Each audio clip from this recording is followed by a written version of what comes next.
Michael DiLeonardo, also known as Mikey Scars. The government says he's a high-ranking member of the Gambino crime family.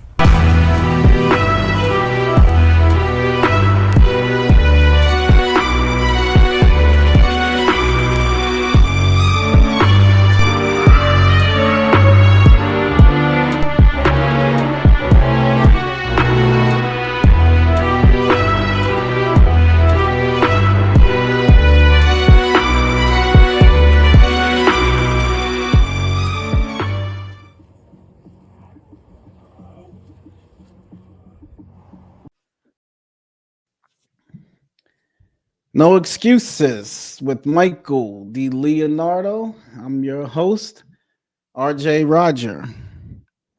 Michael, how you doing, brother? Oh, all is well. Uh, just just before we got on over here, RJ and I were discussing some geopolitical ideas and strategies, so to say, which we won't discuss right now. But I I wish. just woke up See, and I it should have been recorded. We should have recorded it because that would have been a great freaking. we might have got assassinated. Yeah, yeah. uh, but all is well. I'm going to meet tomorrow night. I'm meeting some Patronage family members. Some I already met before, and some I have not met yet. So if when this comes out, I would have already met with everybody. So hopefully we could put some pictures up and show the family. We're still meeting, greeting, and interacting with each other, and growing ever stronger with our bond. Even though we have some controversial stuff, but things like that could make it even stronger. I think once people open their minds, because we're allowed to disagree, and we're the adversary stuff. I think is part of being respectful and respecting each other. So the last couple of shows we did, I'm proud of everybody on here, even the ones that we agreed to disagree at times. But that's what this is about. That's what this country's about, and that's what RJ and I are about. We just went back. We had some banter back and forth, throwing things at each other. We're respectful as always, but it's mind opening. Some things he stumped me on. Some things there's no answer to that we can't answer. Things that are unknown. So let's have some fun tonight. Hopefully, I can tell you a story. Um, RJ suggested it this afternoon, so I had a little time to think about it, and hopefully you enjoy it. So before I get to what I want to talk about, can you, um, the Carrazzos, what's their? Do you know anything about their background? How they got? Are they lineage people? Like how they get into to be so? How they become so close with John Senior? Well, one, they were from the same area. They know each other from young. And the Carrazzos, Nicky especially, was extremely respected guy as a young man, close to Fat Andy Reggiano and Tony Lee and others. Later on, through those guys, they got very close with Neil. Nicky was really close with Neil. Everybody thinks it was just John. I had said this once before, but Nicky was very close with Neil and that whole crew. Nicky was on Mulberry Street with Lenny very often. So he's deep rooted as far as his starting from his tenure on. Before there was nobody in his family that was made. But Nicky has some brothers, Jojo being one of them, who later on got made when I was in the street and became Coetzee. Now, I'll give you a little more background on it. For some reasons that I really don't know in depth, is that Nicky and John Sr. did not get along. They did not like each other. And again, it couldn't have been that much of disdain for each other, let's say, because when John takes over, John makes Nicky captain. And out of Nicky's mouth, he says, "Wow, John made me a captain. I thought I would get clipped." But that's John. He never held any grudges or anything when he became boss. and he knew Nicky was extremely capable and would be a very good captain for our family, a good representative for our family. Now, his brother Jojo was a soldier, and Jojo rose to consigliere the family. So John and Jojo was John's driver for a while. There's many photos out there. So John liked the Corrozzos, even though there was this thing about John did not. That's not true. Later on, early on, guys grew up in the neighborhood. They're rivals at times. You think Nicky felt the same about John? Just like was Nicky like a Paul guy, like Paul a lot, or? Oh, he's a Neil guy, 100%. But I guess was Nicky when John says, "I know the guys downstairs that got rotten guts." Was Nicky one of the rotten gut guys? No, nope.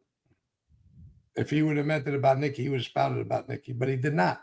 He felt Nicky was an asset at that point. Now, Nicky didn't hang out in Brooklyn. He wasn't. Well, Canassi's in Brooklyn, where he's from, but he didn't come to like Bay Ridge. He didn't hang out Spiro's. He didn't come to Frankie DeChico's club. Even when Paul had the club, I don't remember ever seeing Jojo and Nicky there in Paul's club. He may have came occasionally with some of the other wise guys that were at the time, but I don't remember ever seeing him. Doesn't mean he wasn't there. I was there all the time. I just don't remember them.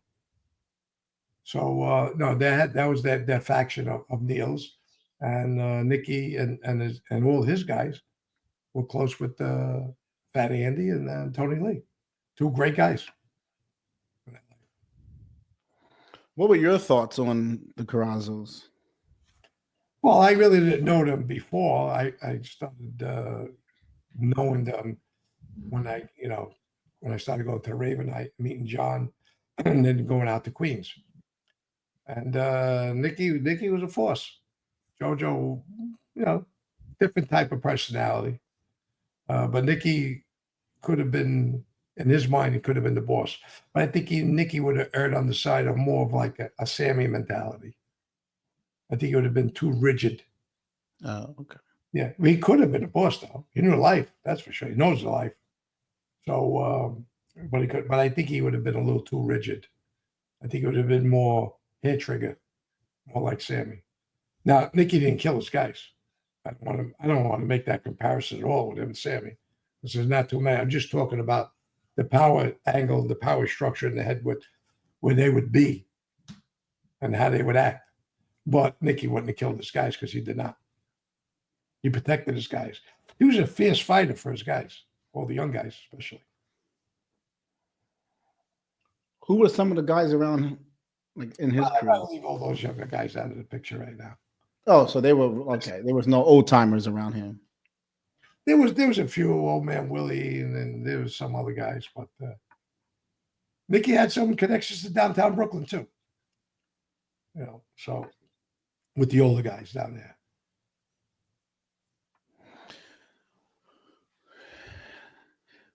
Did he have any closeness with Jimmy Brown and Danny Marino? Nope. Danny, yes. Later on, Danny, yes. Now, Jojo and Danny and Johnny G knew each other going way back. I don't know how, but they did when they were younger. Nicky, again, I'd never seen him in that circle. He never traveled with them going out. There was only one time I met Nicky and Lenny in a restaurant for Christmas dinner one time. It was just the three of us. And he had to go see Joe Watts. And Joe Watts was uptown in a restaurant called Ferrier, high-end restaurant, French restaurant. And after we met, Nicky told me, he says, I got to go see Joey and Danny. Why don't you come? I said, no. Because I don't want to look like whatever he had to talk to them about, that I was part of it, because he didn't tell me what they had to talk to Joe Watts about. So I don't want to look like me and I was like this with Junior, right?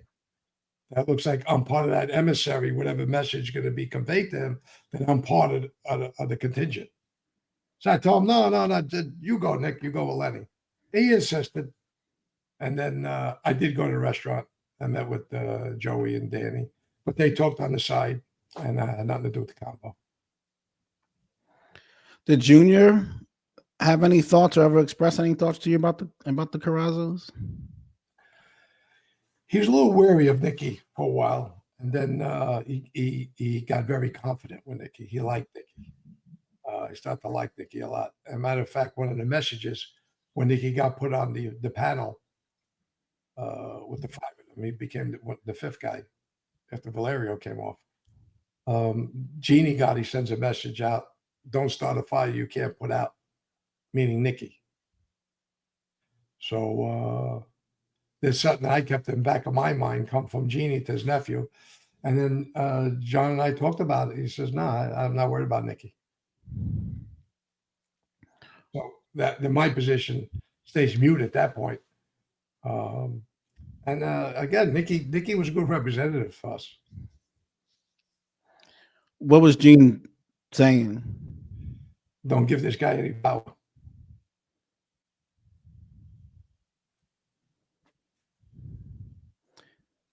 Did he prove himself right? Well, Nicky caught a couple of cases. And there was that rumor through one of the guys that flipped around Nicky that Nicky was playing the Clip Jr. You believe it? I talked to the guy directly. He says it's true. I talked to the guy who wrote the book. The guy around Nicky. He says he told him they were going to Clip Jr. Why though? The chair.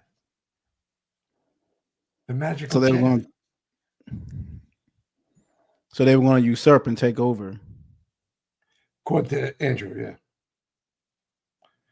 But you believe it? Yeah, I tend to believe it could have happened. Yeah.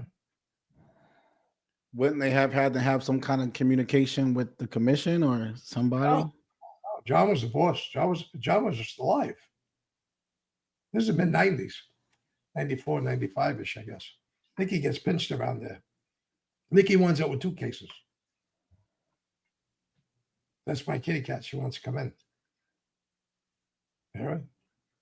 No. Yeah. Okay. And then I'll leave her outside.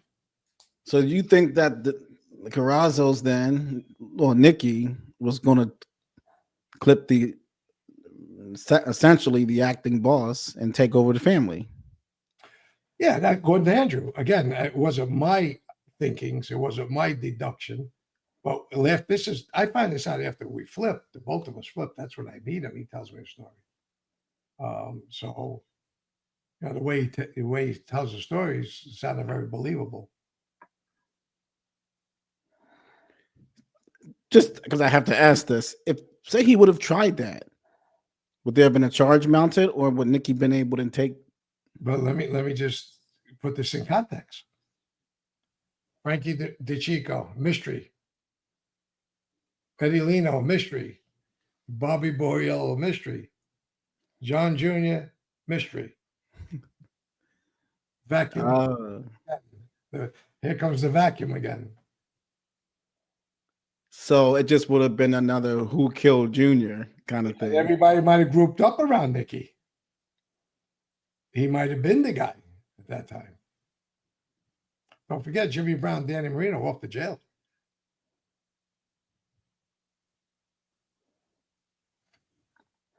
But if him and Junior were close and getting along fine, I know you say for the magical chair, but usually you go for the magical chair when you don't think the guy in it's doing things in an optimal way, or something's not going in your favor, but what's the reason?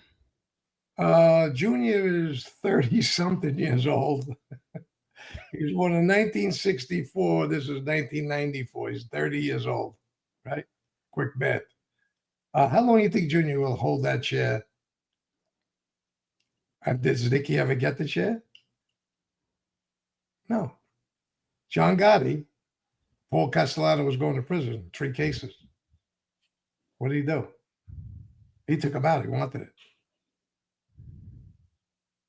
So sometimes you don't have the patience to wait. Junior was the heir apparent. He was going to be the boss, no question. He was the boss without being a title of acting boss or everything.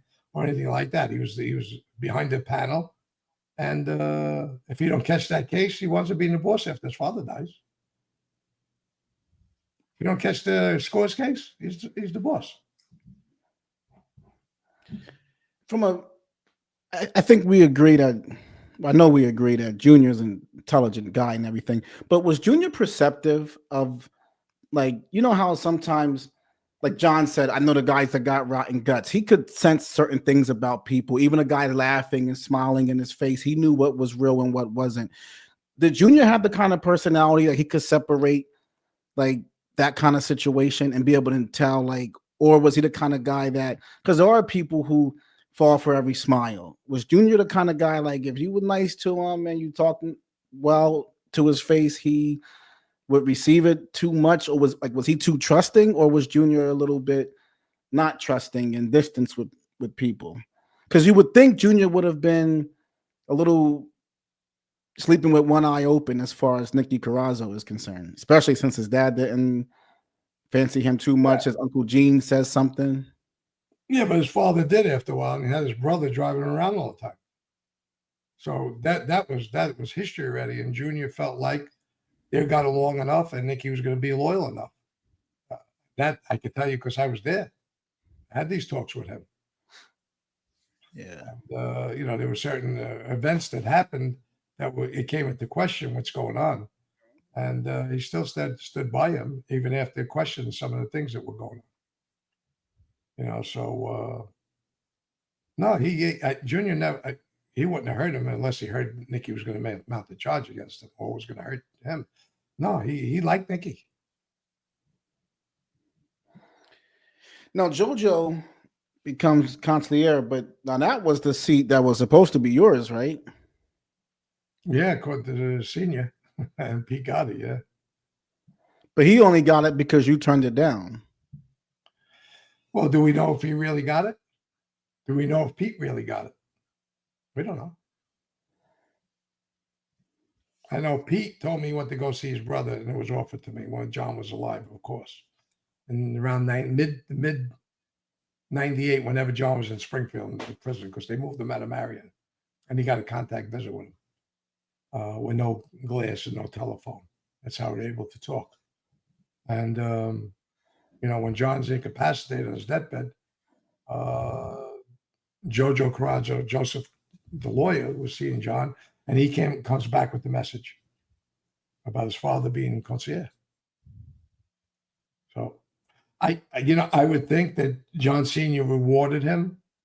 He liked Jojo also. He liked Jojo very much, John.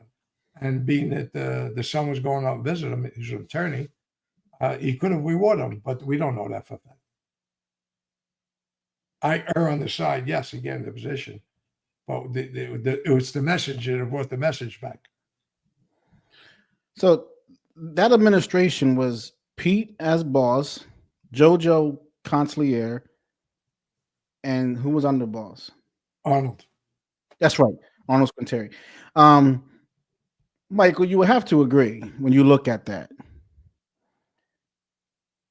John Gotti would almost look like he's hooked on phonics if that was the group he put together.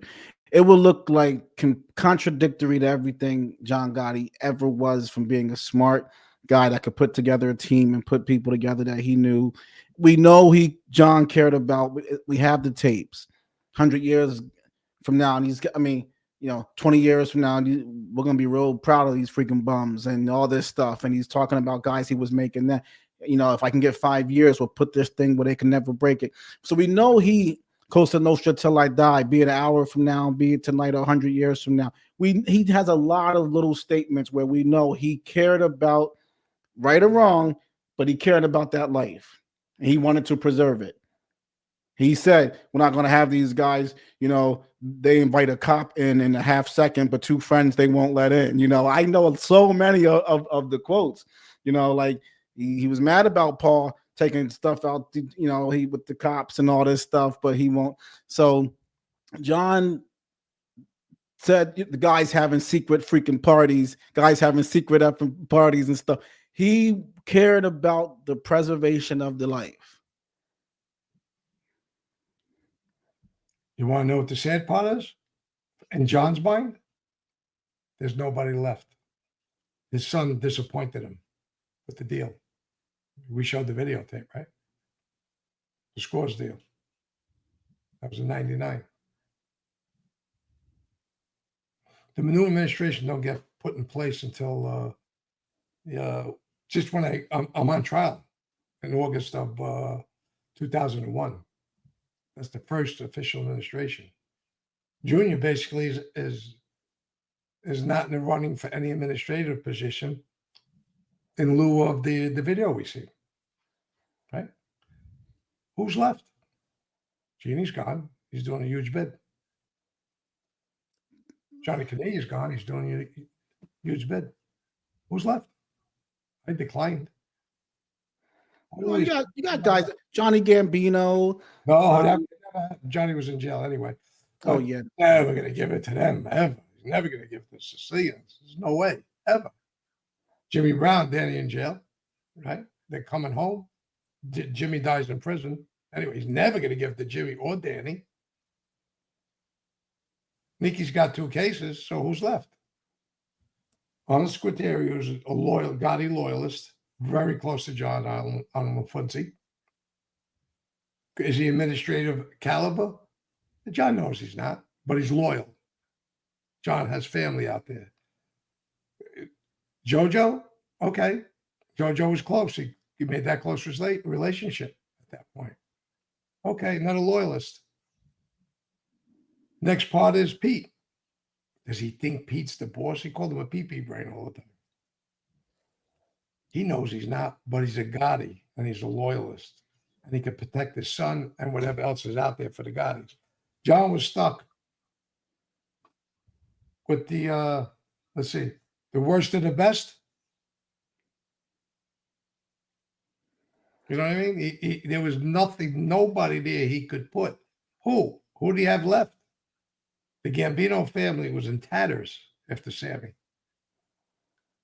Man, you really just made me think of something I never really. I mean, you would know better than anybody because you on the streets.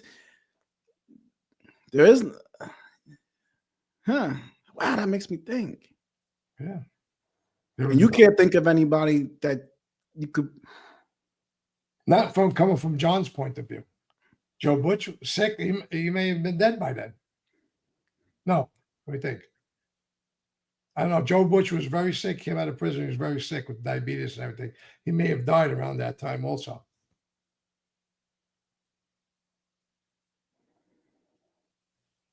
Yeah, I see you. Wow, that's interesting. So Joe Butch was not an option for him either. When they formed the panel originally, Joe Butch was left out.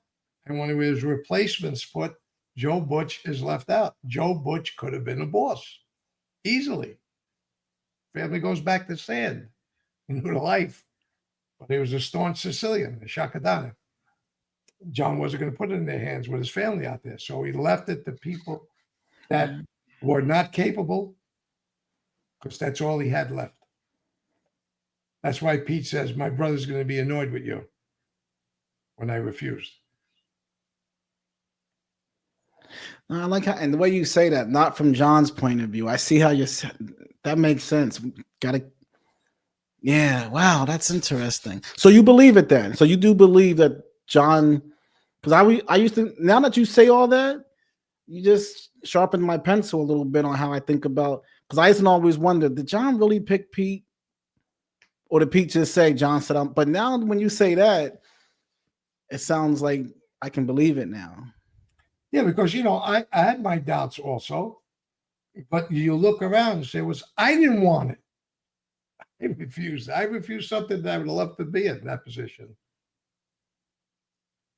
I refused it because I said, Pete's going to be the boss of Arnold? One guy knows how to sell junk. Pete, the guy's dead, but he wasn't capable of being boss at all.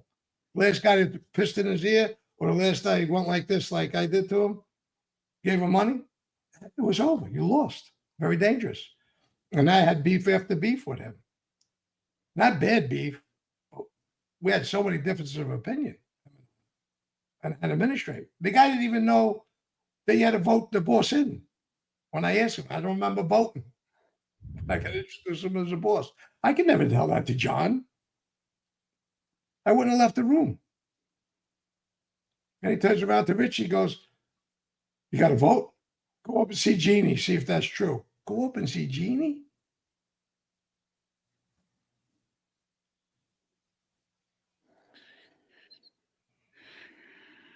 So this is the conundrum, with the family at that time, with the hierarchy.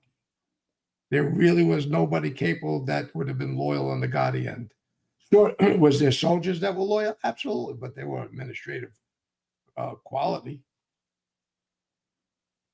Yeah.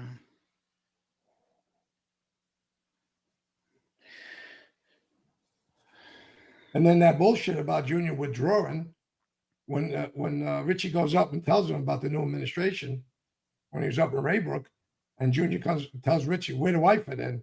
"Where do you fit in? You backed out of everything. What do you mean, where do you fit in?" That was an act.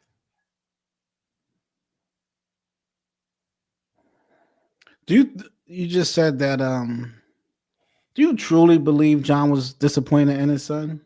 Yeah. But why?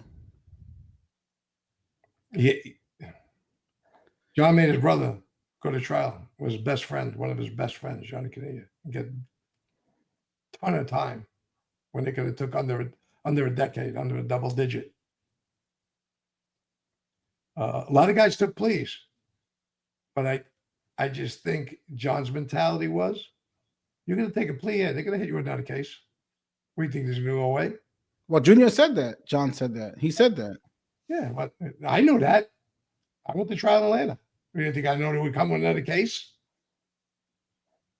That's what I meant when I asked you, like, was Junior like more myopic or was he forward thinking? Because even that, you would think your last name's Gotti. We're always going to come after you. You would think his mind would go, "Ain't no point in taking a plea because they're never letting me go until they get my pound of flesh." But he did say he told his wife. He said, "No, I'm gonna take the plea. I'm gonna go and come home. It's all done." He believed that he said it. He thought they would just leave him alone. Just like when he was driving the MPV minivan. And I told him, "Go buy a Mercedes, go buy a nice car. You're getting locked up anyway." They're not going to go easy on you because you're driving a minivan. Enjoy your money. He did enjoy his money. For a while, he was a big sport. For a while. Then things changed a little bit. But Michael, why wouldn't the father part? And that's why I ask, because Gene taking a bid is different than your son taking a bid. I mean, you have a brother and you have a son. You know the difference with the two. Like, there is a difference no matter what. Knowing that your son, in a way, you really think John, like you said, Junior was a different guy when he came home from seeing his dad. Yep. You don't think Senior was a different guy, knowing his son's in the street and in that same life and seeing how he's suffering with his mouth ripped apart and he's having all these health issues. He's rotting in a 6x10. I give you, I don't want to throw, I just want to get my thought out. In that visit, right? They went to go ask for a plea deal. If John really felt he wanted him to go about his life, he would tell him, "This is on me. This come from me, the boss." Right? He didn't give a fuck if they knew he was the boss. He said or not. "John, take your plea. Go take care of your family. Good luck. Stay away from all your uncles and your cousins, captives and soldiers." Right? That's when he met. Stay away from everybody. Go move to North Carolina. Yeah, take the plea deal. Get out. Take your family out of New York. It's not a good place anymore. With the cameras on? Yeah. What was he saying? Get out. Go away. Take your plea. Go away. That's it. Give them their pound of flesh. No more crimes. Get you 5 years of at a statute for racketeering counts and go away. If he really wanted him out of the life. If he really wants him in the life and in the street, he tells him, "Fight the case because you're going to get another one." Because that means you don't want him to go anywhere. If you want them to go, he would have made a speech about cutting and running. Take the deal, you get 5-6 years, whatever you can get. Go about your life, take your money and go away. There's so many ways you could say it. And he would have been done with it. And who would have had the brunt of the Junior taking a plea? The father. My father told me to take a plea, and that would have been it. He would have went away and he enjoyed his life. He did not. His father wanted him to stay in the life. So why'd he shelve him? Well, who says he shelved him? I mean, I Where's told it? you, It's on the tape. I shelf you. Are you on the shelf? but we know what was in Victoria's book. There was something, I believe, in Victoria's book Whose where book? she, Whose book? the sister, where she says that. Was at the meetings with all the mobsters. But you think she's publishing that without her brother's consent? It's a woman publishing. Anybody who writes a book, they're hearing it from somebody else. I don't believe what they. She can say whatever she wants. But do you think Junior's giving that kind of letting her publish that without his consent? His own sister. It could be. Could have input. I believe he has input in everything. She said, my dad, she said that, she sent, I believe it, I don't want to botch the story, but she went home to the mom and said, essentially, Dad told me to tell you that I have relieved Junior of all of his duties or something like that. Yeah. Meaning he's out the life. I like to see the tape of that because that's never happened that I know. I'm not saying it's a tape, but I believe it's a letter that, let me get her book and I'm going to look into it. But I remember reading about it, but my understanding is that Junior, so you don't believe Junior was ever shelved? No. So what you're trying to tell me that John Gotti, the father, sent a letter to his daughter saying, I relieve your brother of all his duties. Wasn't the wife not talking to him for like a couple years? Because and Junior said this, that the mom didn't speak to him for a couple years because she was mad that he brought him into that life. It's in the book. It's in the film. I believe that 1,000%. I believe that. But what's that got to do with John officially telling Vicky Gotti, I relieved him. He's on the shelf. So where's Junior go if he wasn't on the shelf? He just walk away? I'm leaving. How's he go? What happened to him? John's still the boss and then Pete's the boss. That's what I told you. He's on the shelf, but technically if a new boss is in, they could call him back. It'll never happen. Nobody's calling him back. He's done. He ratted. He gave 302s. That's over. But if he would have took that deal and left, and let's say somebody else is the boss today, and they go, come on back. Your time is up. We need you back in New York. He would have to come back. If there was no 302s, there was none of that stuff. Because don't forget, the 302s happened after that case.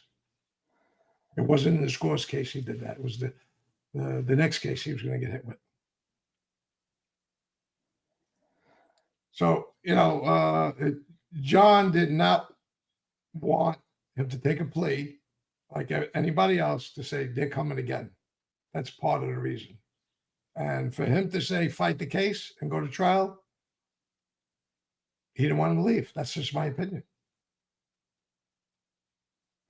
Yeah, sometimes one of it's like that double-edged sword. Like, put it this way. Do you think Senior knew that it just wasn't for Junior?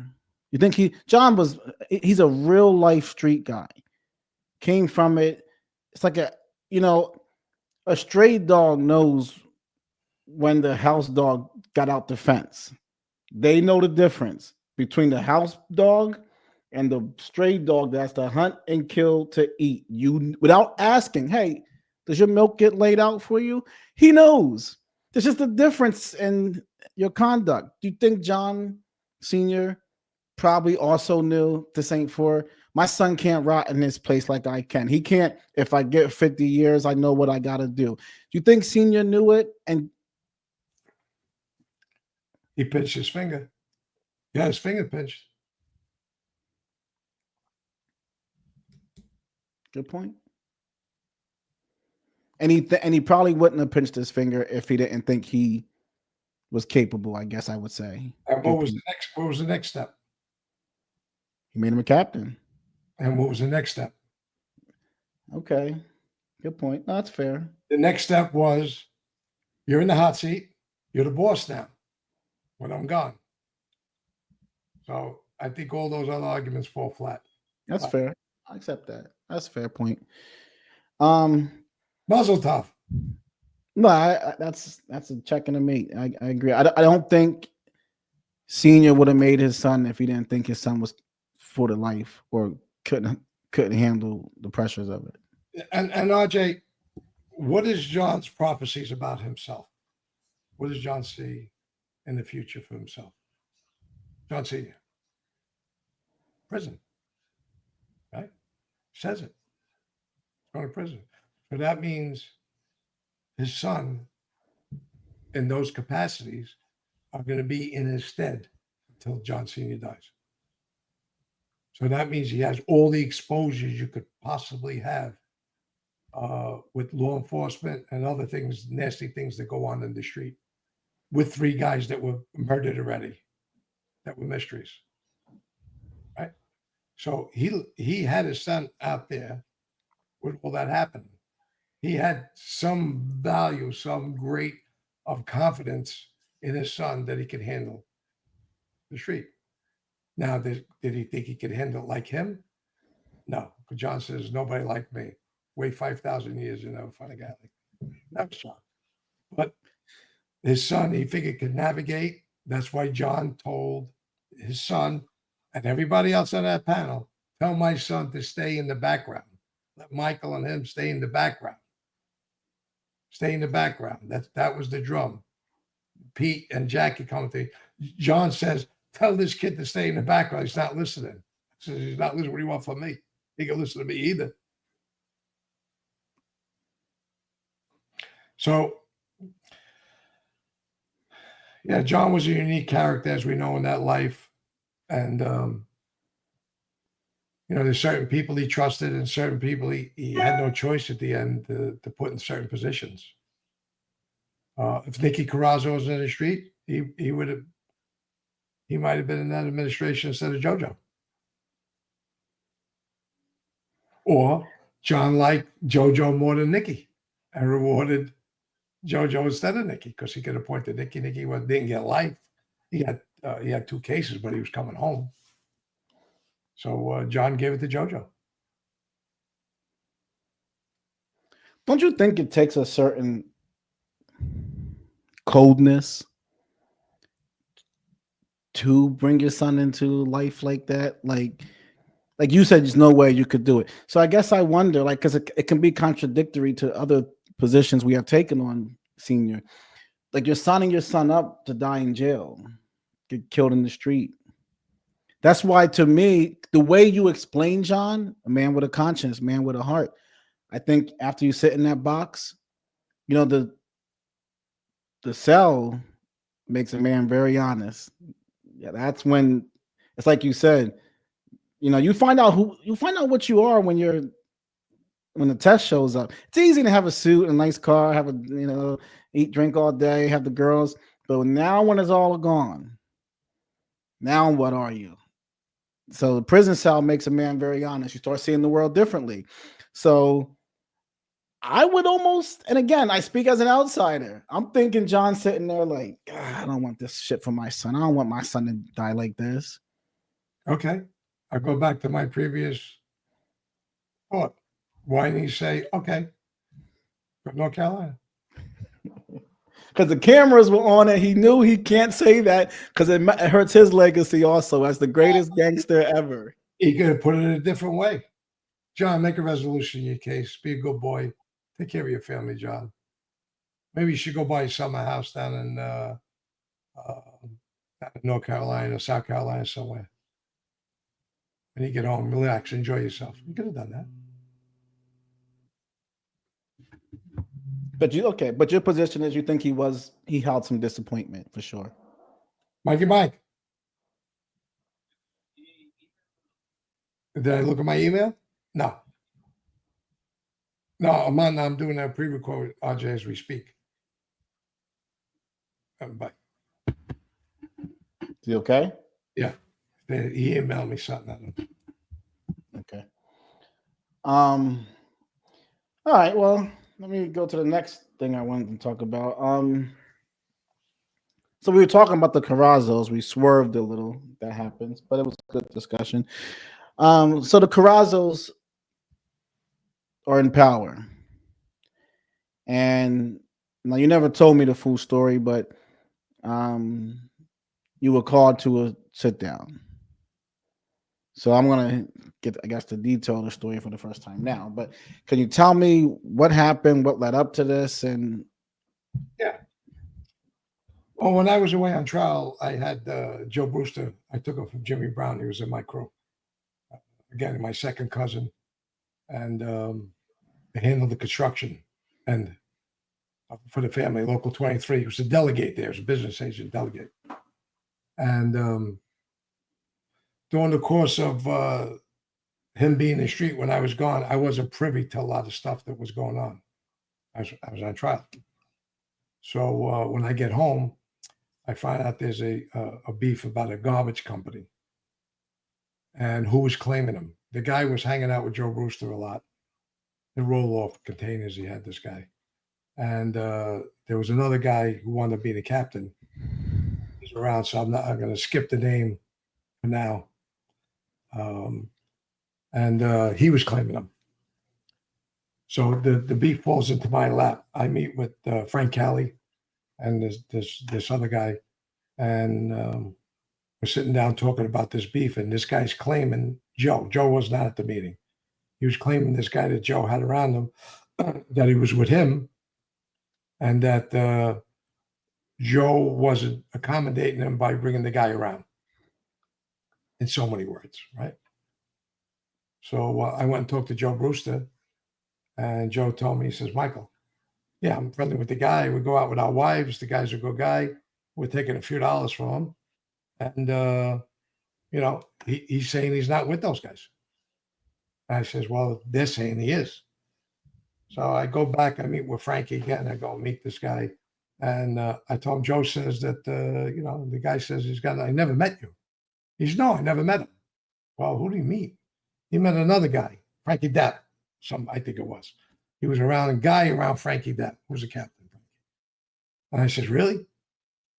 And this is how you're taking him? Well, I'm handling some of Frankie's guys, and he belongs to us, and we want him. And he tells me that this comes from Jojo also, who's a concierge. I go back and see Joe. I says, Joe, they told me to tell this guy to come in. This comes from the administration. Tell this guy to go in. He's not with you. He's with them. They want him. Just give the guy up. Forget about it. He said, Michael, the guy wants nothing to do with them. They already tried to make a move on him. They burnt the truck. And he don't want to go into them. They burnt one of his trucks, garbage trucks or something like that. I says, Joe, you got no choice. You got to go tell him to go in. He says, Michael, the guy's going to go to the FBI. I said, you want a guy that may go to the FBI? He says, he's scared. If I chase him, where's he going to go? Doesn't it make sense? Where's the guy going to do? He's right now. I got him at ease. He ain't going anywhere. I said, well, this is what they want. So I go back and I meet him on the corner one night with Frank Cali. And I tell him what's going on. He said, well, you go. There's the message to you again. Go tell Joe. Make sure he comes in, or this guy's going to have a problem. I go tell Joe. And I meet Joe later on. I said, what happened? He said, I met the guy, gave him a crack in him out. He says, because he says he ain't going, he was being defiant. And I says, I cracked him in the mouth. He says, Michael, I'm never talking to him again. The guy's going to go to the FBI. Where's he going to go? I'm not talking to him again. But okay. I go meet, and I told him, this guy again with Frankie. Frankie was the liaison making all the appointments for me, Frank Kelly. And remember, it was a dark night. It's probably 10, 11 o'clock at night. And he was with Ronnie One Arm. Jojo sent the two of them. So I tell him the story. I said, Joe Brewster cracked this guy. He's a guy ain't coming around. I said, you're going to have to go get him on your own now. He said, well, that's a lie. We found out from somebody inside he didn't hit him. We heard that there was a rumor he hit him, but it's not true. That's what Joe told me. He cracked the guy. He said, Michael, this is coming from the administration. Tell Joe Brewster to bring him in. I says, he's not bringing him in. He already did what you wanted. The guy's with you. Go get him. Why are you telling Joe to get him if he's with you? Joe guy. So he goes, well, this is an order from the administration. I said, so you're telling me that Joe's lying to you and the administration, what you just told me? He goes, no, I'm not calling Joe a liar. I said, yes, you are. You're telling me Joe didn't hit him, and Joe's telling me he did hit him. Joe's a wise guy. By our rules, I'm supposed to kill him. And if I don't tell him to kill him, you're supposed to kill me. He goes, no, what are you getting like that for? What are you getting mad at me for? What are you getting annoyed for? What am I getting annoyed for? You just called a wise guy in the family a liar. He's lying directly to administration. I have to kill him, right? Or if I don't, you got to kill me. Being insubordinate, so many words, right? I didn't use that word. He goes, I didn't say that. He said, but I'm bringing this back to Jojo. I said, wait, Frankie, we're going right now. We're going to go to Joe Brewster's house. We get in the car, right? And I didn't say a word. I don't think to Frankie all the way to the guy's house. He lived on Avenue R on East 24th Street. I knock on his door. He comes down in his pajamas with slippers. Come on outside. What's the matter? Now, he's my older cousin by a lot, right? Comes outside. I tell him, they said you're lying. You didn't hit him. I did. And Frankie's standing there listening. He says, I did. I said, well, this is what you got to do. You're going to bring him in. Michael, let me talk. Either you bring him in. If you don't, I kill you or they kill me. You pick what you want. I turned around and I walked away. Now we're walking. Frankie's saying, Michael, you're really hard on him. I said, Frank, what would you want me to do? This is a lesson for you. They're going to call a guy a liar. I just read him the riot act. So now, a couple of weeks go by, I think it was a week, and Frankie comes and sees me. He says, Jojo wants to see you. I knew it was coming, right? Now, there's been several other beefs before this. This is one of the last, just before I get pinched in the last case. I already just got pinched from the Atlanta case, pinched and then beat the case, and I was home. But there were several other pitches with Jojo and other stuff that went on. The Craig De Palma stuff, the Knowles stuff, the stock market stuff. There was beef after beef, right? So I meet Frankie. Well, before I meet him, I says, I go to this meeting. I think, with all these things mounting, I said, maybe I ain't making it back tonight. So I took $200. I took my driver's license. I took all whatever jewelry off. I put on dungarees, pair of sneakers, a shirt, and we went to the meeting. It was at a restaurant out in Queens. And some small talk, there's 3 or 4 guys there. Bobby Venacci was there, Bobby with the glasses. He wound up being concierge later on, I think, from what I read in the newspaper. And several other guys. So after some small talk, Jojo says, we want to talk about that situation. We're going to go downstairs. This is downstairs from the restaurant basement, right? So when we go down, there's chairs set up like a semicircle, and there's one that I sit in that have to face these guys, right? And it's pretty dark in there. There's one light that's lit by the door where we walked in, and on the side there's the cinder block wall with all groceries and dry goods and stuff like that, and there's an open wall there. So I got my back to the wall now.